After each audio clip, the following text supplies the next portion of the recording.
Partai Umat apakah akan lolos di 2024? Beberapa bulan terakhir saya senang mendapatkan kabar jika Amin Rais akan memiliki partai baru, Partai Umat. Dengan adanya partai baru ini, menandakan jika Amin Rais tidak akan banyak melakukan intervensi kepada PAN lagi. Selama ini diakui atau tidak, jika Amin Rais selalu membuat pusing posisi PAN serba salah. Sikap Amin Rais selalu membuat manuver kepada pemerintah menjadi PAN seakan memiliki posisi yang serba salah. Apalagi belum genap Jokowi 1 periode, Amin Rais sudah membuat banyak manuver. Ini menyebabkan posisi PAN serba salah. Semoga dengan partai baru Amin Rais tidak akan mengganggu arah PAN lagi. Saat ini PAN sudah menyatakan sikap untuk mendukung Jokowi pada periode kedua. Artinya Amin Rais tidak bisa mengganggu kedudukan PAN untuk berada di struktur. Saya sangat senang seandainya saja Amin Rais memiliki partai baru. Bahkan, kabarnya mantan Ketua Umum Partai Bulan Bintang atau PBB MS Kaban dikabarkan akan bergabung dengan Partai Umat. Hal itu terungkap setelah beredarnya foto MS Kaban bersama Amin Rais. Kita sama-sama mengetahui jika Amin Rais memiliki dengan beberapa senior dari PBB. Diketahui, Partai Umat didirikan oleh Amin Rais dan sejumlah ex-kader Partai Amanat Nasional atau PAN. Dengan catatan ini, kita mengetahui siapa saja yang akan bergabung dengan partai besutan Amin Rais tersebut. Sebelumnya, Amin Rais telah mengumumkan jika Partai Umat akan dideklarasikan 17 Ramadan 1442 Hijriah bertepatan dengan 29 April 2021. Namun, nampaknya kita perlu mencermin pada pemilu 2019 lalu. Sejumlah partai baru gagal mewarnai legislatif. Sekalipun partai tersebut secara gencar mendukung Jokowi pada periode kedua, salah satunya yaitu PSI. Selain PSI, ada Partai Berkarya, Partai Garuda, dan Partai Perindo yang gagal memiliki perwakilan di legislatif. Ada juga partai lama yang harus rela tidak memiliki perwakilan, yaitu PBB, Partai Hanura, dan PKPI. Ketika partai lama ini secara jelas mendukung Jokowi pada periode kedua. Bahkan pada 2019 lalu, PPP mengalami penurunan suara akibat konflik internal yang terjadi. Apakah Partai Umat akan senasib dengan mereka untuk politik di tahun 2024? Nampaknya Partai Umat ini akan mengalami hal yang sama dengan partai-partai yang sudah saya sebutkan. Gertakan politik yang dilakukan oleh Amin Rais seperti anak kecil yang mainannya diambil orang lain. Sebenarnya, Amin Rais membuat partai baru untuk menampung kelompok mereka atau bisa kelompok 212 yang selama ini berserakan. Kita selama ini mengetahui jika gerakan tersebut memiliki kekuatan untuk mengalahkan Ahok Jarot pada Pilkada DKI 2017 lalu. Sayang, pada 2019 gerakan tersebut tidak bertuan. Hanya membuat sosial media menjadi lebih buram. Gagal membawa piala kekalahan untuk Jokowi, Amin Rais ingin mengantongi suara-suara yang tersebar. Suara mereka bisa berkumpul menjadi satu ketika Rizik Syihab bebas, namun kita bisa memprediksi jika Rizik tidak akan bebas pada tahun pemilu nanti. Gerakan kanan yang berserakan ini akan diambil oleh kelompok masing-masing tanpa adanya instruksi dari Rizik Syihab. Kode ucapan terima kasih sudah Rizik ucap kepada siapa saja yang mau menjadi pemodal.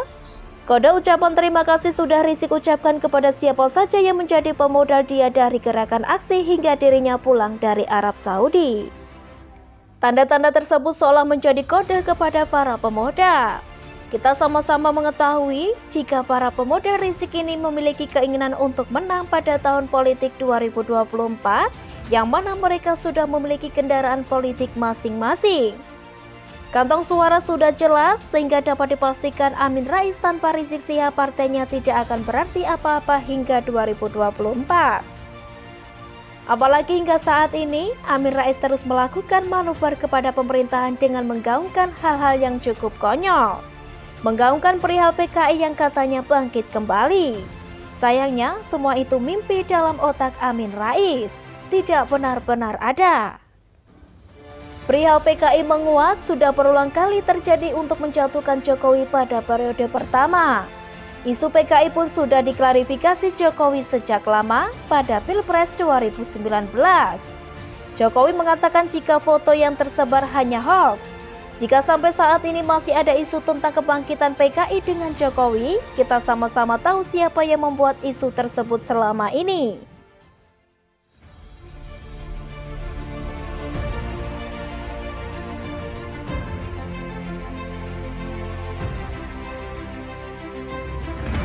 Survei membuktikan Bu Iriana juga bisa nyapres di 2024.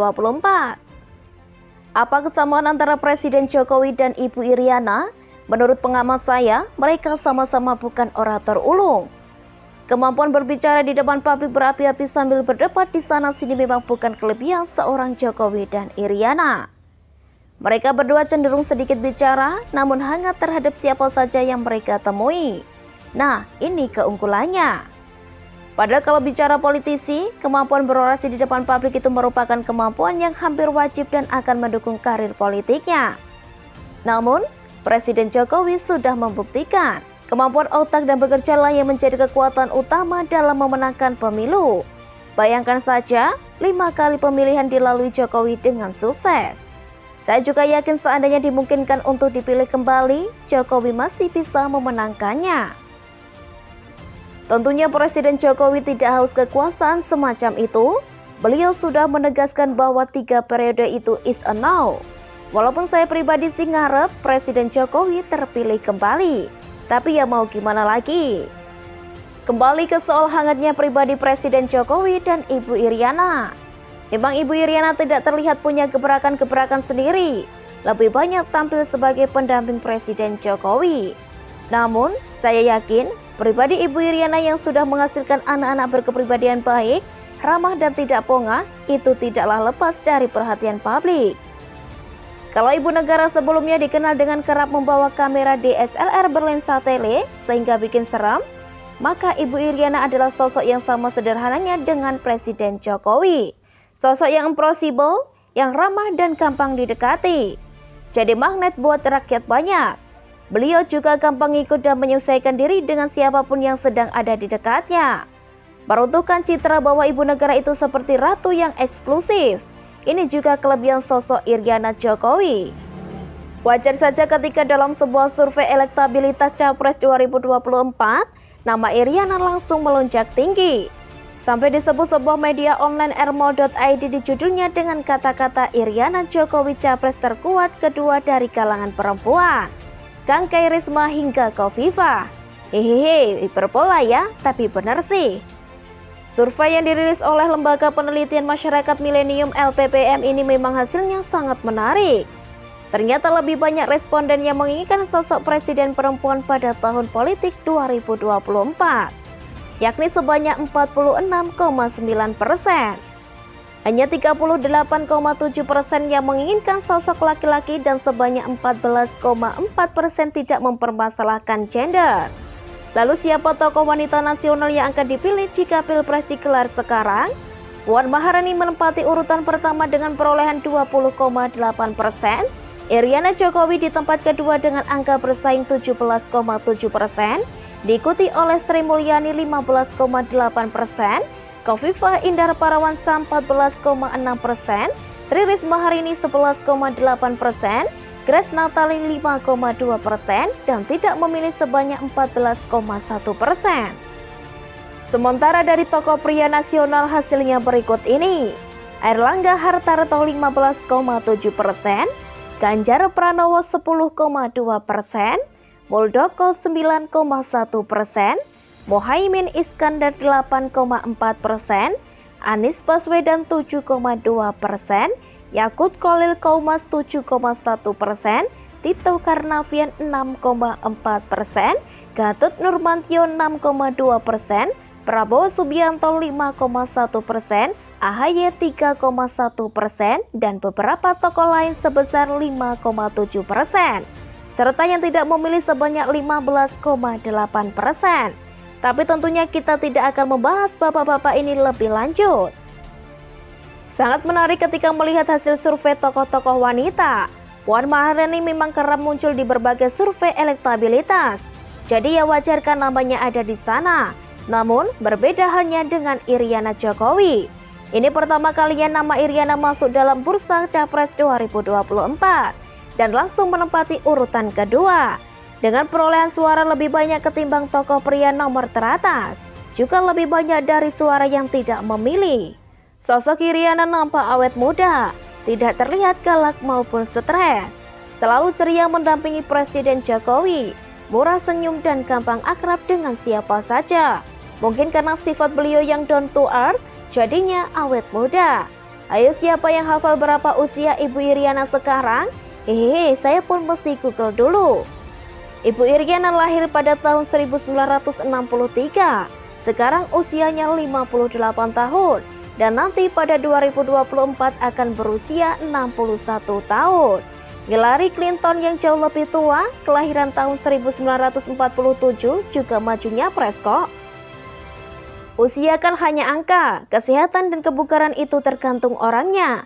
Kembali lagi ke etos kerja Presiden Jokowi. Pinter mikir, kerja, dan kerja.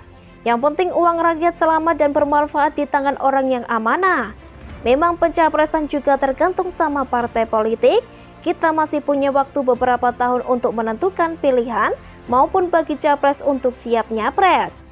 Yang pasti sosok Iriana jadi fenomenal sekalinya masuk dalam bursa capres. Bahkan Said Didu dan Rocky Gerung pun langsung pasang komentar nyinyir. Tapi tidak perlu saya paparkan di sini.